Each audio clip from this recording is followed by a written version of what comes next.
सद्गुरूंचे पुण्यस्मरण, सद्गुरु नाम संकीर्तन,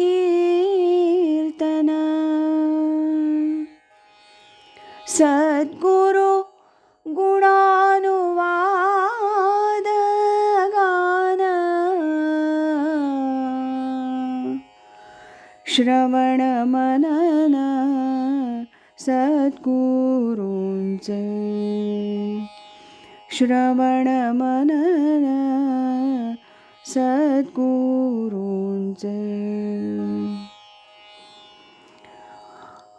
आज ऐकूया स्वामी स्वरूपानंद एक अलौकिक राजयोगी या ग्रंथातील प्रकरण 8 स्वरूपानंद दर्शन.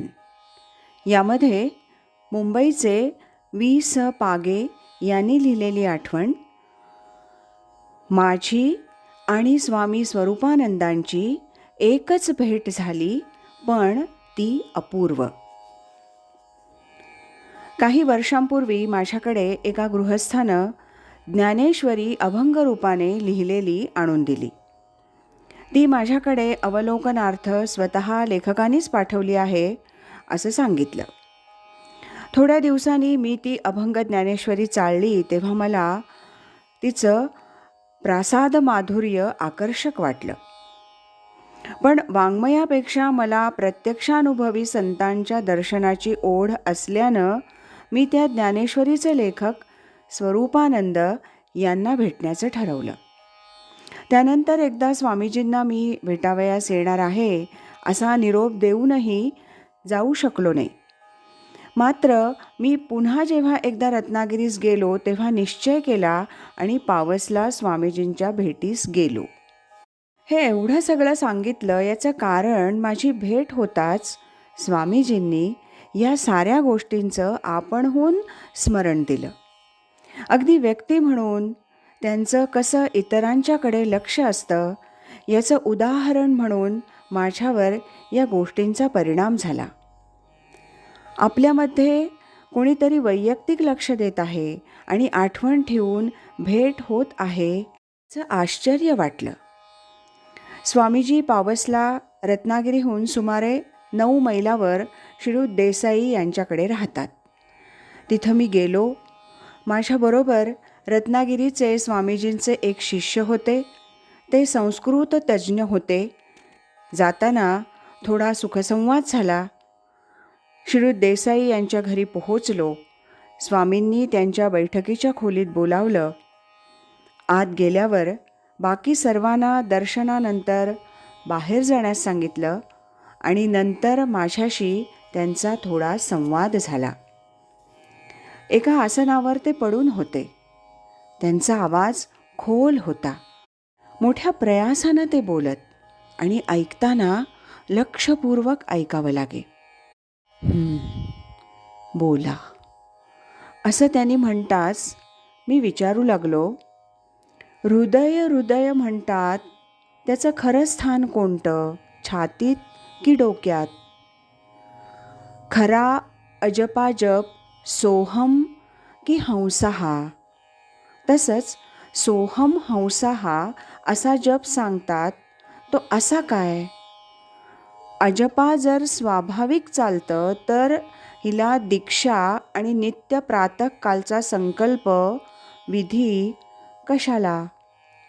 एक ना दोन अनेक मी योगामधील प्रत्यक्ष अनुभवावर आधारलेल्या शंका त्यांना विचारल्या. पुढे स्वामीजींनी उत्तरही अनुभवातूनच दिली. त्यानंतर गूढानुभवांचीही बोलणी झाली. मला एका अत्यंत उच्च साक्षात्कारी संतांची भेट झाल्याचं समाधान लाभलं. आमचा संवाद संपत आला. उठण्याच्या वेळी मला स्वामीजींनी त्यांच्या समोरच्या आसनावर बसवलं आणि माझ्याकडून एकदा दोनदा नव्हे 4दा योग क्रिया करून घेतली आणि माझ्या शंका प्रत्यक्षानुभवानं नाहीशा केल्या. मी नमस्कार करून उठण्यापूर्वी आशीर्वाद असं स्वामीजी म्हणाल्याचं मला स्मरण आहे. मी सर्व काही साक्षात दाखवलं, सांगितलं आहे. मस्तकी हात मी अलीकडं ठेवीत नाही. माझ्यामध्ये शारीरिक शक्ती तेवढी राहिलेली नाही. तुमची शंका दूर झाली, काम झालं. असं म्हणून स्वामीजींनी आपली काही पुस्तकं, अमृतानुभव वगैरे मला प्रसाद म्हणून दिली. दुसराही प्रसाद दिला. आम्ही घरी परतलो. वाचकांना वाटेल तसं मलाही वाटलं की शरीरशक्तीचा, आशीर्वादाचा आणि मस्तकस्पर्शाचा संबंध काय. मला अद्यापही हे समजलेलंच नाही. पण स्वामीजींनी माझ्या गूढ शंकांचं निरसन करून मला अध्यात्माच्या एका वेगळ्या निश्चयावर नेलं हे सत्य आहे. मी तो प्रसंग आयुष्यभर विसरणार नाही. पुष्कळांनी विचारलं, स्वामीजींनी तुम्हाला काय सांगितलं? मी त्यांना सांगतो ते त्यांच्या पुस्तकात उघड लिहिलेलं आहे. जसं आयुर्वेद ग्रंथामध्ये सर्व असतं. त्यासाठी एखाद्या रोग्याचं प्रिस्क्रिप्शन अगर रोगनिदान पत्रिका वाचण्याचा मोह कशाला? तुमच्या विशिष्ट रोगाचं निदान तुम्हाला हवं वाटलं तर ठीक. जसं प्रेमकाव्य वाचण्यात गोडी आहे. त्यातील प्रेम कोणावर कोणी केलं होतं हे नावानिशी इतिहास कळला तर प्रेमाचा रंग फिका होईल. तद्वतच हे संवाद वैयक्तिक म्हणून खाजगीच राहणं चांगलं. मात्र त्याचं रहस्य प्रकट गुह्य बोले या नात्यानं सद्ग्रंथातून उघड उघड सांगितलेलं आहे. काहीही गौप्य राखलेलं नाही. म्हणून कुतूहल अगर नाराजी न राहावी. माझी आणि स्वामी स्वरूपानंदांची एकच भेट झाली, पण ती अपूर्व. मी त्या भेटीचा सांगता आला तेवढा वृत्तांत सांगितला. स्वामी स्वरूपानंदांना जो जो भेटला आहे त्याचा अनुभव असाच अपूर्व असल्याचं त्यांनी मला सांगितलं. मुंबईचे वि.स. पागे यांनी लिहिलेली आठवण आपण ऐकली. उद्याच्या भागात महामहोपाध्याय दत्तोवामन पोद्दार यांनी लिहिलेल्या आठवणीचं वाचन आपण ऐकणार आहोत.